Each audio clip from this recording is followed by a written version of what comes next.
Welcome to Soccer and Sumo here on Lone Star Sumo. I'm Caleb Backus. I'm joined here with Justin Kizert. We are here to talk about the, where are we, September Basho that just finished. Yes. The last day, while not being what we wanted, a playoff, still had some really exciting matches. I know. So I know. There's ups and downs, and we're going to bring you through the whole tournament here if we can.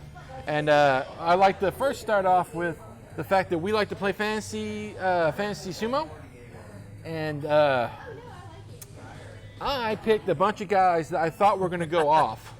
Because guys don't always go off, but I just felt like someone like that was going to go off. Daisho, I thought was going to go off. Aoyama, I thought was going to go off. I was right. One of those guys did go off.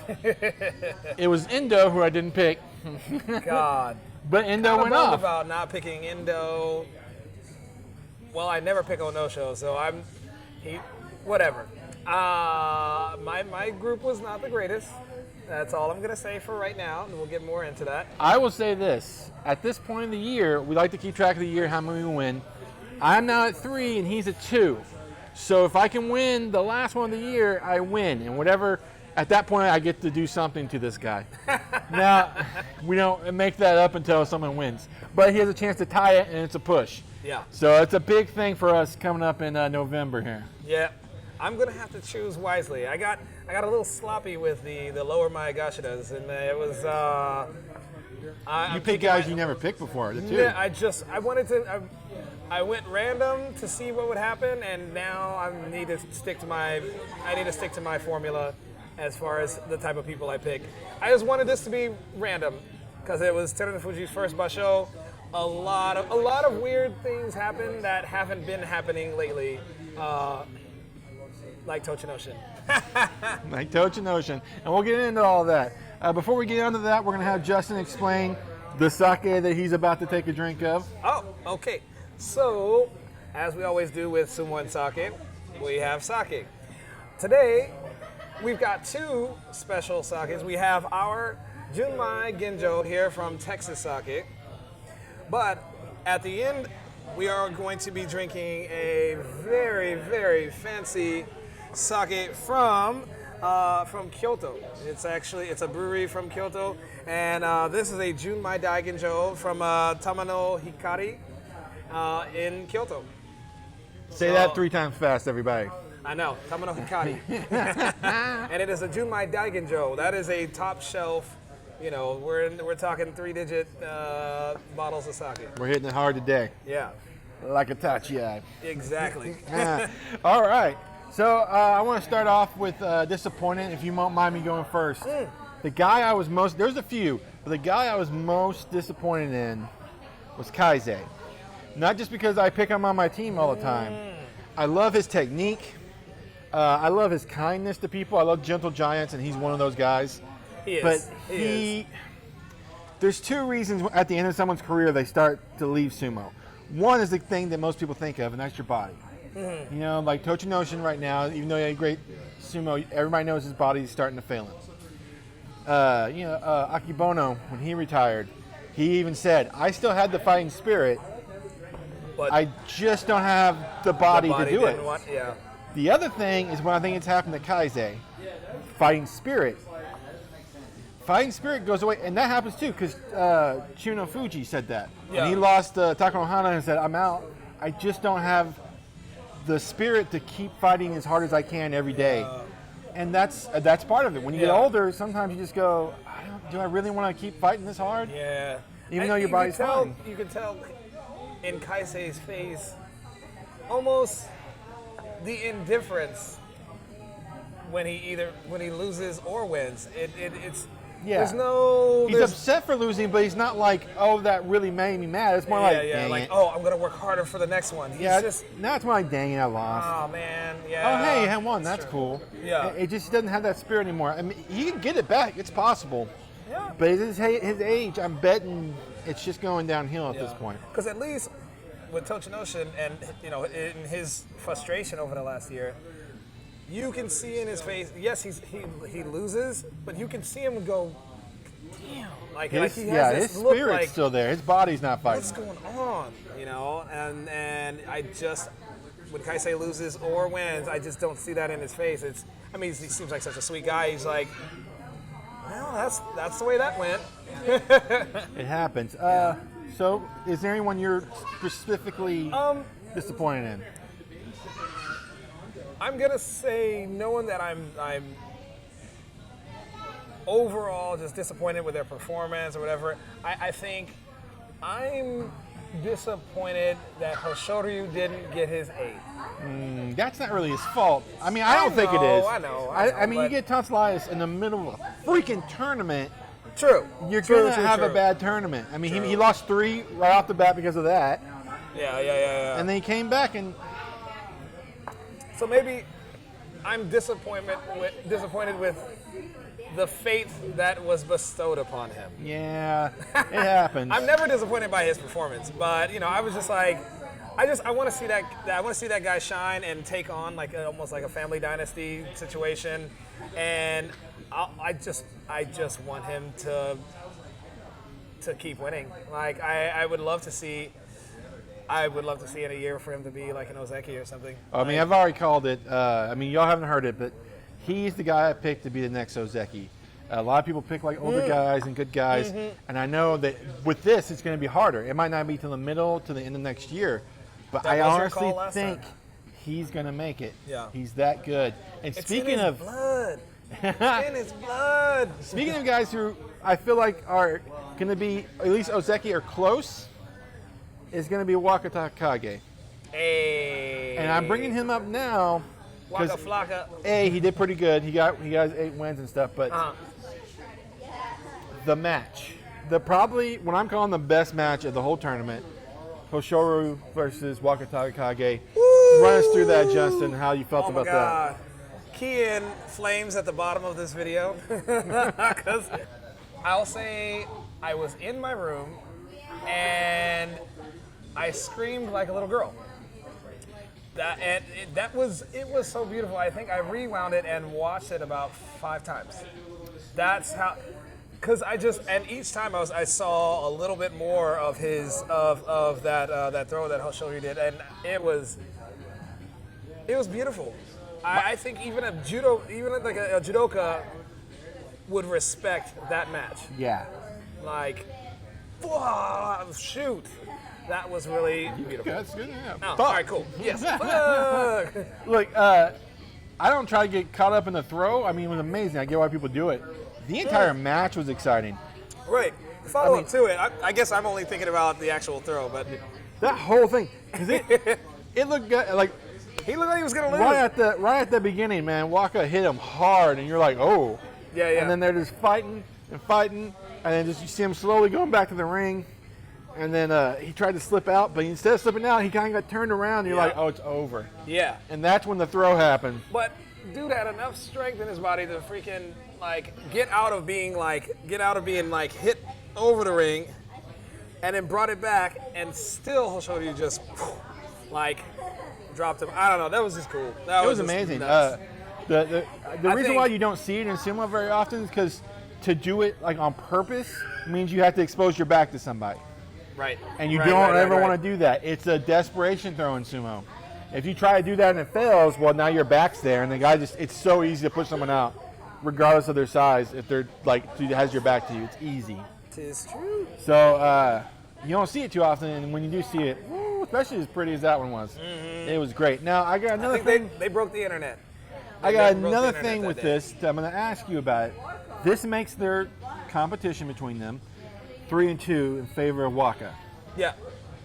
And like I said, I think both of them are going to go high. I definitely think Hoshoru's going to be Ozeki. I think Waka Flocka. I want to say Waka Flocka because of you. I used to be able to say the name easily, but you've ruined me. So Waka Flocka, I believe he's going to get the least of Sekawake, at least of that. And they may that's cool. They may even go a little higher. It'd be some fun Sanyaku ping pong between those two I think for so. a little bit. So do you think they're going to have an exciting rivalry? Yes. Because it feels like we don't have a lot anymore. We don't have many rivalries. I would love to see those two just go back and forth. Sekiwake to Komusubi, oh shit, and just bounce back and forth and make each other great until because their size is Hoshoru about finally, the same, their strengths are about the same, their styles are a little bit different, so it makes it fun to watch both of them because Hoshoru likes more of the throws and Waka likes more of the pushing, but they both can do the other stuff too. I think it could be an exciting rivalry. Watch out for this. Watch out for this. I'm very excited about this. Yeah, that's the way I think. All right, this is going to happen. And we're going to... You look back on the tapes. We're probably... I'm planning at some point, guys, when we get good at this, to have episodes where we just talk about things, and rivalries is going to be one. We're going to talk about current and past rivalries. That's going to be a thing. That needs to be a thing. Yes. We need some current rivalries. Right now, it seems like everyone's when Takakeisho's healthy, him and Taro have a great rivalry. They get to the last day, they have hard fights. That's another thing. Terunofuji becoming Yokozuna adds a whole new dynamic, and I think it might add some fire to some of the Sanyaku-ran guys for something to achieve. I think, with Hakuho being Hakuho, everyone was kind of looking like, ooh, like, I hope he's out this tournament or whatever. We can win if he leaves. Yeah, that's not how it should be. Like, Hakuho saw Hoshoru and was like, I'm gonna beat you. I'm gonna knock the king off the crown, and had some of the best years of a rivalry, in modern history. Yes. And I don't see anybody stepping up to Hakuho with almost unfound cockiness to just be like, okay, you're a badass, I got you, but I'm a badass too. They all just accept the shark in the tank and just kind of swim around him. And I think it's going to change. I think you're right, because Terunofuji, everybody respects his strength and they know that he's the man to beat right now. But at the same time, you watch guys, they're like actually gunning, especially because I think a lot of them know Takakeisho, Daisho, Mitakumi. The short pushers can beat him because he's so tall. Yes. If they get that good tachi where they stand him up, they can just continue push him up. That's his biggest weakness because he's so tall. Yep. And they know that. A lot of times he gets caught up. Once they pop him high, he gets caught up. Which sometimes it works, but he gets caught up with those double overs. Yeah, and that's hard to get leverage. He's strong enough to do it, but it's hard. Yeah, but that's going to wear on him over time. And I see that last tournament, it worked a lot, and he did it a lot less this tournament. And I think maybe his Oyakata talked to him and said, hey, that's not, Yokozuna shouldn't be doing that all the time. Try not to get caught up in that. So I saw it a lot less this time. It might also just been him fixing his weaknesses. Because the last two times, yesterday and the last couple tournaments ago, when he takes on Takakeisho now, he gets lower than he gets with anybody. He gets stupid low. And he's like, I'm going to be down here until you fuck up because I know you can beat me. Yeah. And that's Takakeisho has enough power to pop that he gets giant low man on up. him. Yeah. So that's exciting. Okay, so let's go. Speaking of exciting, let's go to the guy you were most excited to see. Someone that surprised you, made you go, "Wow, that's cool." Oh man! And I slightly, I don't know. I'm regretting it, but I can't fight the inevitable. There were two I was very excited to see, and they get my Justin Fighting Spirit prize. Nice. The Kizzard Fighting Spirit. The Kizzard Fighting Spirit. As if my opinion is worth anything. But, it almost feels like vomit saying it. But, hats off and a Fighting Spirit prize to Ono Sho. He is, to me, the redheaded stepchild of Takakeisho. Because his style, for the longest, they came up together, of course, but I'm sure he's just been really bitter watching Takakeisho's his fast rise, and they literally went to, they fought together in university and rose up the ranks together, and just Takakeisho just was running laps on him. And their styles are very similar, but Takakeisho understood how to push and control the follow-up. Yeah. Onosho never did until this tournament. Yeah, and it's still not near as good as Takeshi's. No. But he's at least learning, and that's because his feet under him. His tachi is fantastic. He hits that. He stands a lot of people up. But it's everything after that. It's everything after that he has an issue with. I mean, he wins. The reason why he's as high as he is because he wins so many on tachi. But if he doesn't win on tachi, you know that he's not going to probably win that match. It's almost certain, and that's an issue. Very true. My other one, and it's rare that I'm going to have two, but I just have to give it to another guy who stepped up to the plate this Basho, and it's Tochinoshin. You know, I know that he lost. He only got 7 wins. And that's fine. But when we talk about, like earlier about, Kaisei versus Tochinoshin. Yeah. And the fact that the fire is still in Tochinoshin, it's just that his body wasn't letting him do what he used to, do in his prime. He's figured something else out. I mean, he's slugging it out with Shionokuni. He's, it's just all kinds of new he's playing with new things, and he's getting results out of that. And I respect the shit out of that, even though I may not like, Tochinoshin's style all the time. I do. I respect the shit out of that. And he showed that, old dogs can learn new tricks. Yeah, he was my favorite for a long until Takesho hit Ozeki at 22, and I was like, this motherfucker hits people. Until that happened, he was my favorite for a long time. Because I didn't have a whole lot of favorites after the Hawaiians retired. Because I love the Hawaiians with a passion. That's another episode I hope to get to at some point, where we talk about the Hawaiians and the Mongolians. Because he came in the Mongolians, and I came in the Mongolian era. I came in the Hawaiian era, and I would love to have that discussion because I see him online all the time, and I would love to have that argument with Justin. That'd be fun. But because of that, I had a hard time really getting into it. And it was more than that. There's a whole bunch to it. But I had a really hard time getting into it. And I just love the fact that Tochinoshin was so strong and was like, I like to lift you out, and I'm going to do everything I can to do that. Unless I need a win, I'm going to grab you and lift you out. And it's fantastic to watch. And he has a body like E Honda on the video game. How do you do? Look, I got a gut. I don't know. My gut doesn't have abs on him. I don't know how he does that. He's got gut abs. I don't know how he does that. It's just his ab muscles it feels like his fat's probably that much on his stomach. It's amazing to look at. But yeah, that man's great. The sumo gut abs. I love it. Yeah, I was excited to see him do well. I was upset I didn't pick him for my team, but whatever. I never do, but I respect the shit out of him. That's why he got my Justin Fighting Spirit Prize. Award. Yeah, we're gonna do something with that. We're gonna make something. We're gonna come up with something with that. I love that.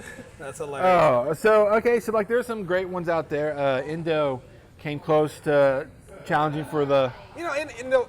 Indo, he's inconsistent. I love him always, but he's inconsistent. When he's on, he's on. When he's on, nuts. He's Yokozuna but then good. When he's on, right? Not joking. If he could just maintain that, and I don't know if in his mind he's I don't think that's it. Really, I don't know what. Okay, this is what I think. From listening to him in his interviews, this is what I believe. He is more worried about his body long term than making the Yokozuna. Because he'll pull out faster than people. When he's not feeling it, he's not wrestling as hard. You have to have that, I'm going to win at all costs to get that high. Yeah. And he doesn't have that. And I'm not saying there's anything wrong with that. There isn't. I mean, you stick around longer, but you're playing it safe. You're just bouncing oh no, I'm getting a little too low. My gosh, okay, bounce back up. He doesn't. I don't know. No, you got it right. I respect it.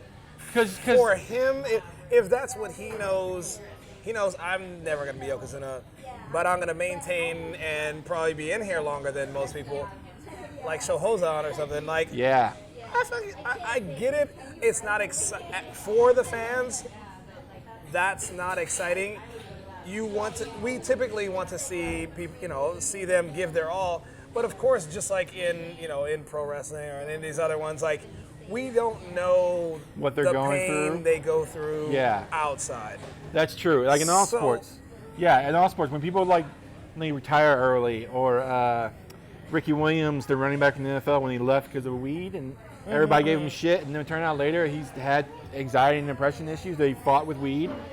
So like, there's like you don't know the Yeah. guy, Yeah, and yeah, you yeah. gotta think of like that, even though we kind of want to see him, because Yeah. watching Endo as best is gorgeous. He is a fantastic wrestler. But it ain't all about us, and your mental health and your physical body are very important. Way more important. Yeah. Than us going. Okay, I want to try this nice stuff. Ooh. Yeah. Let's get into this. It's nice and clear like water. This is Yeah. scaring me. What if someone's like, hey, you got This is some water in here, beautiful. Caleb? It's gonna be nice and slightly sweet. Ooh, smooth. Super smooth. With a little burn at the end that I like. It doesn't hurt, but it's just there. It's just there. Just a little tingle. Just a little tingle. Oh, I love this. This is great. Yeah. All right, so let's get to what we was hoping to be the playoff. We had someone with one loss behind Terno Fuji. Yeah. Myogiryu was one loss behind. Everybody, I mean, of course, Teruno Fuji was very excited. He's like, oh, I don't have to deal with that. But the rest of us who want the drama, or were, we wanted Myogiryu to lose. Or no, to I'm win. sorry, to win. And Sorry. Teruno Fuji, And then Teruno Fuji to lose. lose, so we get a playoff. And then we get something very dramatic. And then Teruno Fuji wins at the end. And then it's that much more exciting. But I mean, But yeah. at the same time, I don't like it when the Ozekis don't take us. Some people are like they wanted him to face Teruno Fuji on the last day. Yeah. But I was like, I don't like it when the Ozekis don't get to take on the Yokozuna. And that's the only way you could have done that, is you taking them out. Yep. And Yeah, that would have yeah, bothered me, because I want to see that too. I want to see the Ozekis take on the Yokozunas. It's important to me in each match, because those are usually the best ones. Holy crap, the Takesho Teruno Fuji match was fun. Yep. I mean, first of all, Taka came in and tried to do the thing he had beaten him before by hitting him hard and then pulling down his shoulders. But this time, Teruno Fuji stayed low. He didn't get Yep. knocked up. Lock that arm up. And then they were pushing, and at one point, something I don't think I've ever seen before, Takesho reaches and grabs a belt. He grabbed it before. He fucked up. Before Teruno Fuji did. He went for the He belt fucked before up. Teruno Fuji Yeah. did. And I was like, Teruno Fuji took that arm and said, oh, And you he went can around once, and twice, Boom. and then dropped. and you can see he does not have practice with it, because his grip was like way too far in the back. Yep. Especially with his short arms, he probably should grab before that little middle part and throw in there. you And got his throw T-Rex wasn't arms. terrible. He kind of did that. He's like this. Come on. You know what? I'm going to say this real quick, and I'm going to have a lot of people get mad at me. If you get mad at me, write it down in the comments. I don't care. Everybody says that Teruno Fuji can't do the belt because his arms are too short. Takesho. Takesho can't do the arms, can't do the grab the belt because his arms are too short. Well, guess what? Guess who else has short arms? Inho has short arms. All the short guys, all the small guy wrestlers You are right. have short ass arms. But if you take those little those endo arms or inho arms and you attach it onto a rounder circumference, those arms become shorter. But if you look at Chiyomaru, and even here today on day 15, Chiyomaru did something that I never see him try to do, and he was trying to reach for the belt. He was like, come on, man, use your size, man, push him out. There's no belt work with you. Respect your love and know your body.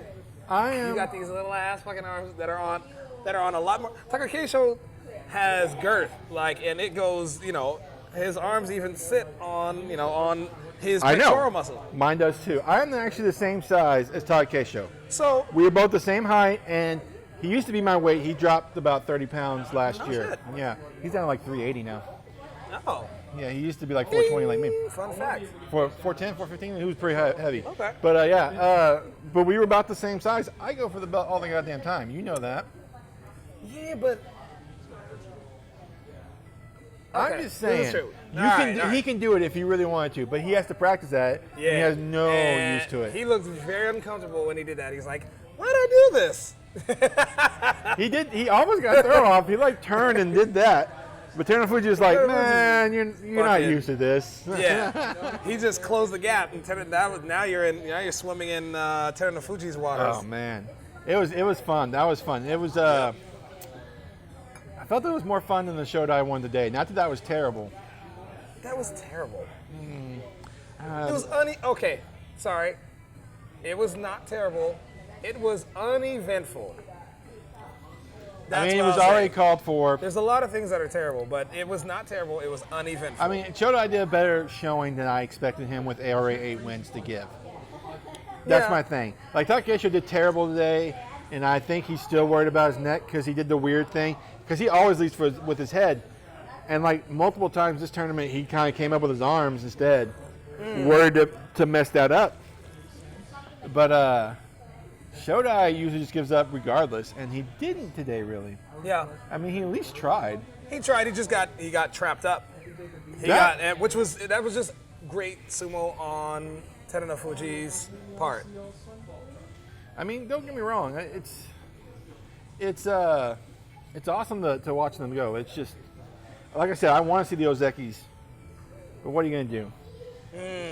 Okay, so Terunofuji won the sucker, and I want to say also that we should talk a little bit. We aren't going to always do this. This is about professional sumo. But my channel is usually about amateur, and we should talk a little bit about amateur. Because we have some stuff coming up in the next few weeks. All right, this will be a nice way to kind of try to close out things and like maybe just like sumo news Yeah, update. sumo. So this is like American amateur sumo news. So we're going beyond the pros. So you first start because you've been there. U.S. Sumo's happening this Yep. weekend. So next weekend or this weekend, Saturday is the U.S. Sumo Open.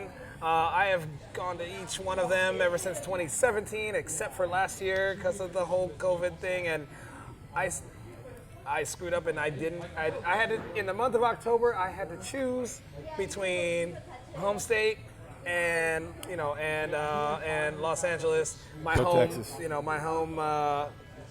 my home sumo team. This year, because they were back to back, chose my home state and my home boy. Hell yeah. So this year they've got the U.S. Sumo Open, which every year is really exciting because it is a chance for us to compete against international people, and it's kind of the litmus test of what you could possibly do at Worlds. And what USA might actually be able to do at World Games. It tests America against some of the best countries, such as Japan, Russia, Mongolia, Ukraine, and and Poland comes, Egypt. In Egypt past does really years, well. I think when I was there in 2018, I think even Sri Lanka was there. Like Oh. a Sri Lankan dude with I think he was maybe Sikh or something, and he had his hair covered up or whatever. But the U.S. Open is pretty exciting, and typically in the before times, before COVID, it was they'd have like 4,000 fans come. So that's going on this weekend. I am hoping. Did they You live say this stream the it? right way. Yes, I'll just say that. Especially in Yes. time when we can't get over there. It's really going to be really hard for us to get over here. Yeah. Okay. Leave it So, at as he was saying, a couple weeks after that, October 16th is going to be the first ever Mighty Eagle Team Tournament, which I'm hoping will be called the Met. I feel like, okay, so in Japan, there's a lot of... fancy. I know, right? You I like that acronym. Met. M-E-T-T? I like this. Right? It's going to be a thing. So, The in Mets. Japan, there's these team tournaments which always seem really exciting. 3 or 5 man teams, and Him you're and on I are that very team. obsessed about University Sumo. Yes. Oh, it's the best team tournaments. Oh my gosh. They get pretty hype about each other. What's the name of that college? Nihon? Is that? Nihon University. Oh, they're Yeah. so good. They get so pumped. Nihon, Nichidai. They couple pump of me them. up, man. Okay. So because of that, I thought, and because I feel like we need to make people feel more about their clubs Yeah. in That's U.S. Sumo, I wanted to make a team tournament, and I got with my sensei, and my sensei Tom was like, he used to do team tournaments when he was an amateur in Japan. So he was like, yeah, we can do that, 3-on-3s. Let's do that. And that's what we're doing. And it's, I think it's going to be fun. I think it's going to be exciting. So we're going to do that, and then we're going to go into an open weight. We're not going to do the weight classes like normal. And I think it's going to be exciting. I'm going to try to stream it. I bet he will try to stream it on his channel as well, the Dark Circle Sumo channel. Yep. So there should be multiple places to watch it. You'll find us. We And, want to be out. We want to reach as many people on the internet as possible. I think all of Texas is on that page, and I'm glad that people are thinking the way that we do as far as the expansion of sumo. With this whole, streaming anything and everything that we have. This literally in the past it was never something done, No. and you would. And when You it had was grainy, annoying, it was grainy. gross. There was no one talking, so you just saw matches. You didn't know who was winning or losing or what was going on. It made us look bad. Not bad. It made us look amateur, and I think that it's just this using the power and the power and the tools of the interwebs. Talking like an old man. It's how we promote the sport, especially to younger, Gen Zs, Gen Ys, and stuff. So. Yeah. So we're Texas has been trying really hard. Since I first started, I was trying to edit things down to what looked like a more professional podcast. He started live streaming as much stuff as he could, Justin, and everybody else started doing it. And then Florida did a great version recently in Iron Belly Sumo Tournament. Yep. They were fantastic. I'm excited about where it's going. So normally, the last tournament of the year in Texas is the Consulate Cup. However, I'm not doing it this year. he did nationals. Okay. And I know I've been getting a shit ton of emails, Facebook messages, Instagram messages, and just straight up texts like, dude, are you doing this? Officially, this year, there is not going to be a Consulate's Cup. It's not done though, right? Right, no. It's coming back next year. This is just a very special year because they decided to have the North American Sumo Championships December 11th. And I didn't want, and I literally just finished, like a month or 2 months ago, whatever it was. I don't know where we are now in the world. 2 months ago, one of the biggest tournaments I've ever thrown. And that mentally and physically took a lot out of me. And I needed a break to just chill, just train and have fun with it. I didn't want to get to a point where I wasn't enjoying what I was doing. Yeah, that makes a lot of sense. So coming straight off of that, there's a good 2 months of 2 to 3 months of pure stress before a tournament. And I didn't want to feel like that and then have burnout for the entire rest of the month of November, especially knowing that, I've got, I got to prepare a huge tournament. Exactly. So I pulled the plug on it for our own. Okay. It's fine. Something. I just want to let everybody know. Yeah. If you want that a may be too tournament much to explain, but in November, if you're like, I'm not sure, I still want to do a tournament. yeah. Sin City, the Sin City tournament up in Ohio, they're still doing their weekend. It's like a a class, 3-day camp, and from the dates that they said, a 2-day tournament. So 2 out of the 3 days. Maybe they do maybe it's like an intro on day 1. I have no idea. Camp and a half of a tournament on day 2, and I don't know. That's a lot of days. I'm excited. I really wanted to go. Curious. But when I looked at prices so I already bought my hotel and flight for Vegas in December. I went, bought okay. up for Vegas. I probably can't afford this trip to Cincinnati as much as I wanted to, because I was like, Which last year was fun. yeah. Last year Well, was I'm fun. hoping to go next year. I'm hoping that.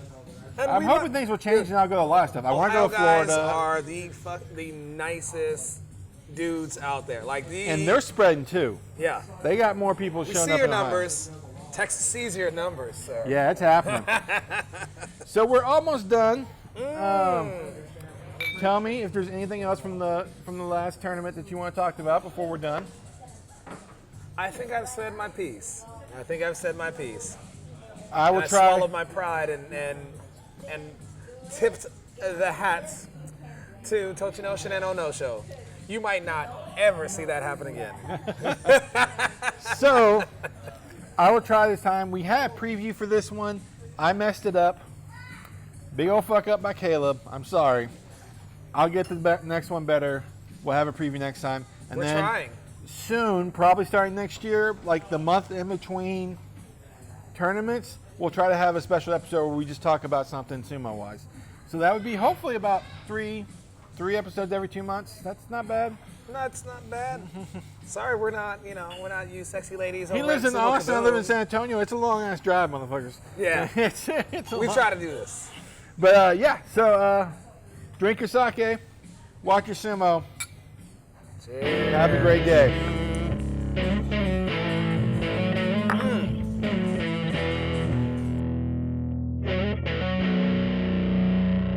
Mm.